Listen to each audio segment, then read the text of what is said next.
Bienvenue dans Deep Media, le podcast qui décrypte les médias à l'heure du numérique. Je suis Julien Bougeot, consultant social media et IA générative, mais avant tout passionné et curieux de l'univers média depuis plus de 15 ans. Dans un écosystème en perpétuelle transformation, comment les médias s'adaptent-ils? Comment se réinventer face aux nouvelles technologies et aux géants du numérique? Quel avenir pour l'information et ceux qui la produisent? Si ces questions vous intriguent, alors vous êtes au bon endroit. Deep Media, c'est un temps de réflexion et d'échange avec celles et ceux qui façonnent l'avenir du secteur. À présent, place à la troisième et dernière partie de l'interview de Maxime Saint-Pierre, directeur général des médias numériques à Radio-Canada. Bonne écoute. Un petit sujet autour, effectivement, on a parlé tout à l'heure des collaborateurs avec les équipes numériques, les équipes éditoriales. Comment est-ce que à Radio-Canada, on va dire, est-ce qu'il y a un plan de formation des collaborateurs par rapport à l'IA? Est-ce que c'est de l'acculturation? Est-ce que c'est des ateliers sur de la prise en main d'outils? Comment est-ce que vous avez démystifié un petit peu et on va dire peut-être un peu entraîné une dynamique des équipes sur le sujet?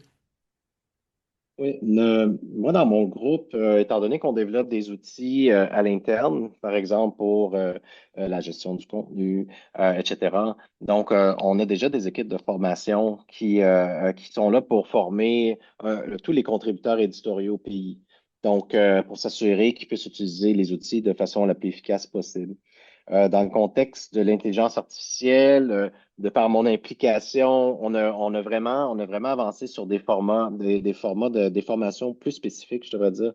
Euh, Par exemple, sur comment faire, l'art de faire des prompts, par exemple. Hmm. Donc, puis l'idée derrière ça, c'était de pouvoir former, et on sait ce qu'on est en train de faire, là, de former des enthousiastes qui aimeraient comprendre au-delà de juste écrire un prompt sans comprendre vraiment la logique derrière.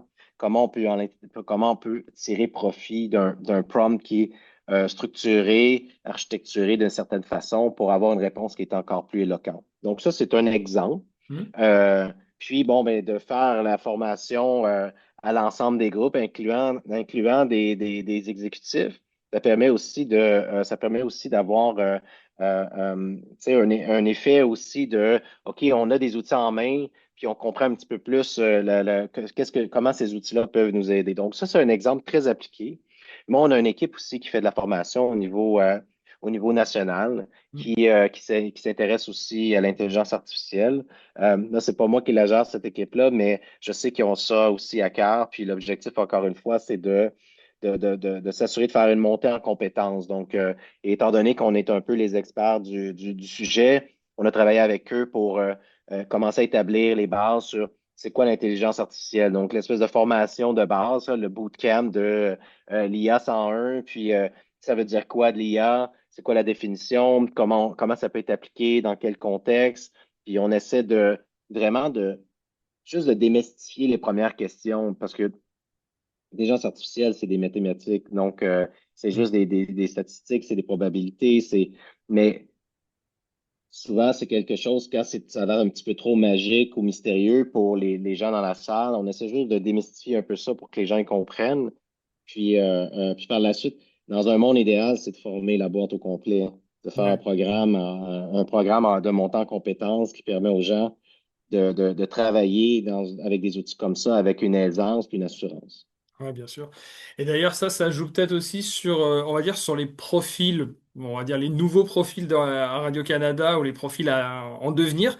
Comment est-ce que, on va dire, dans le recrutement, ça va peut-être influencer, ou en tout cas, ça va peut-être jouer aussi cette connaissance, cette maîtrise, la non-peur de l'usage de ces outils. Est-ce que c'est déjà une réflexion qui est en cours aussi pour faire venir des profils qui sont, voilà, qui vont pouvoir aussi participer activement à tout ça?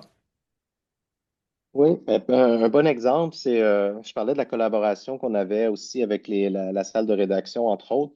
Donc, on a vraiment collectivement cherché un profil qui pourrait jouer un rôle de conseil pour les salles de rédaction, mais qui vient d'une salle de rédaction.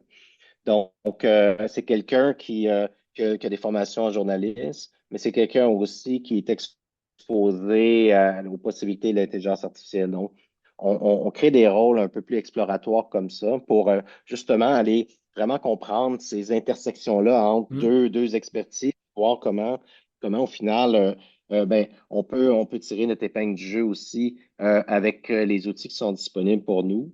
Puis dans un contexte comme ça, c'est des rôles qui n'existent pas, mais c'est des rôles qui nous, on se permet d'explorer, de créer.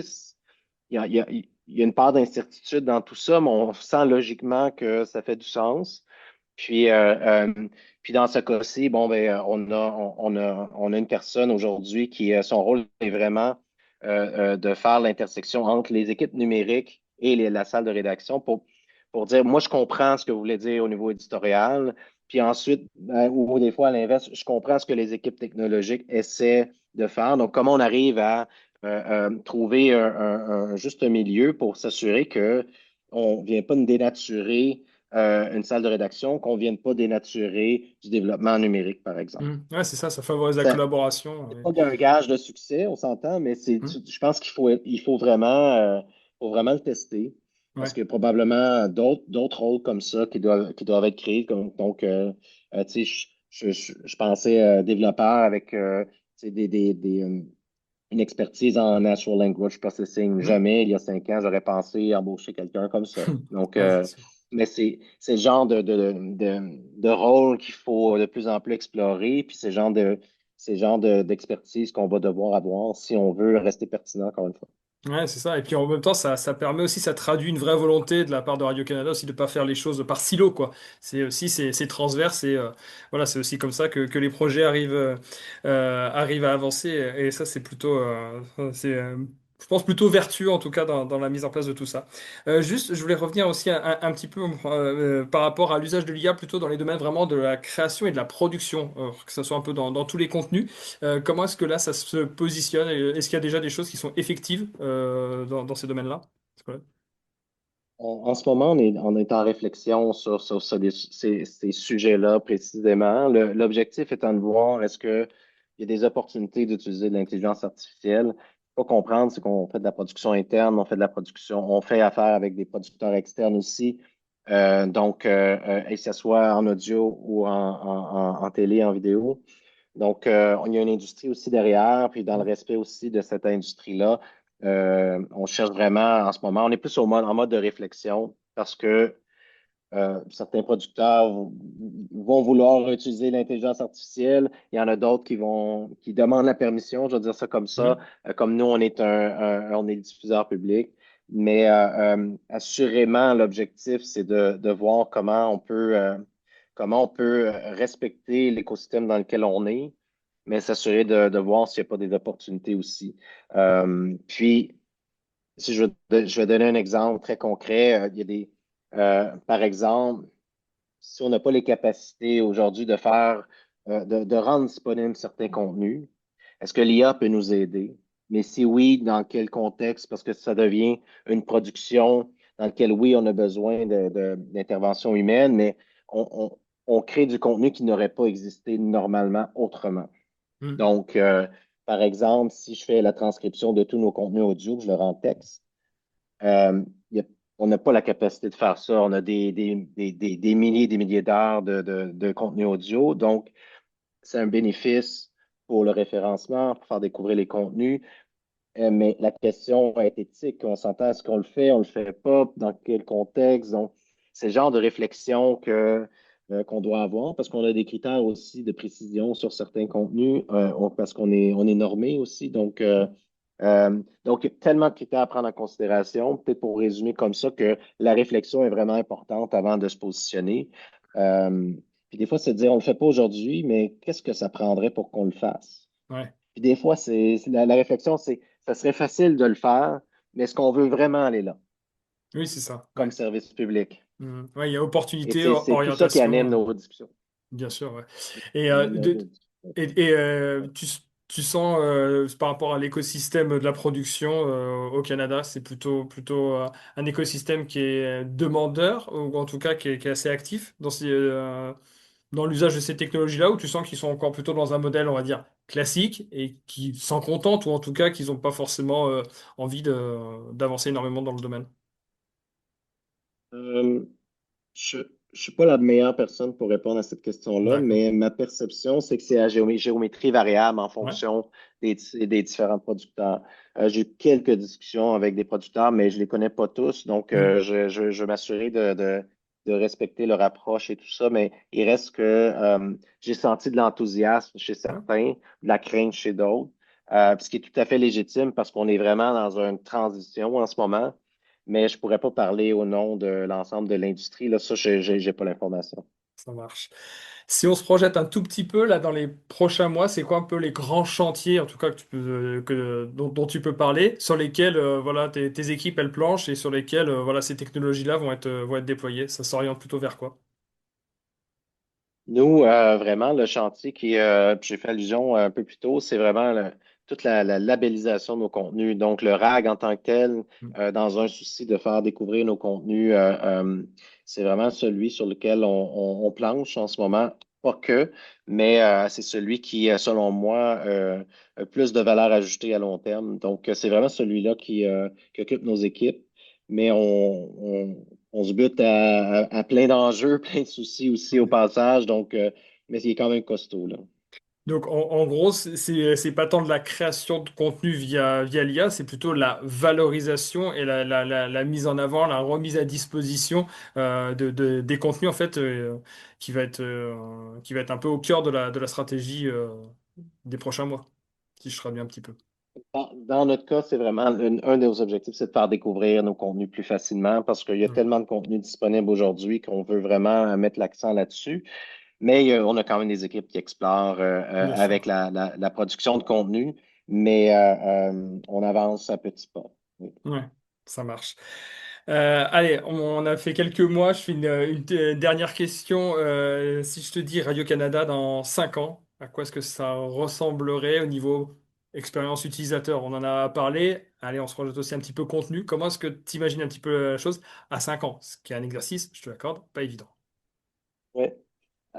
C'est sûr que c'est difficile de se projeter dans 5 ans, étant donné qu'en 6 mois, tout peut changer. C'est ça. Euh, c'est sûr que notre écosystème actuel est vieillissant, donc je m'attends à ce qu'on soit en mesure de moderniser ce qu'on a en ce moment.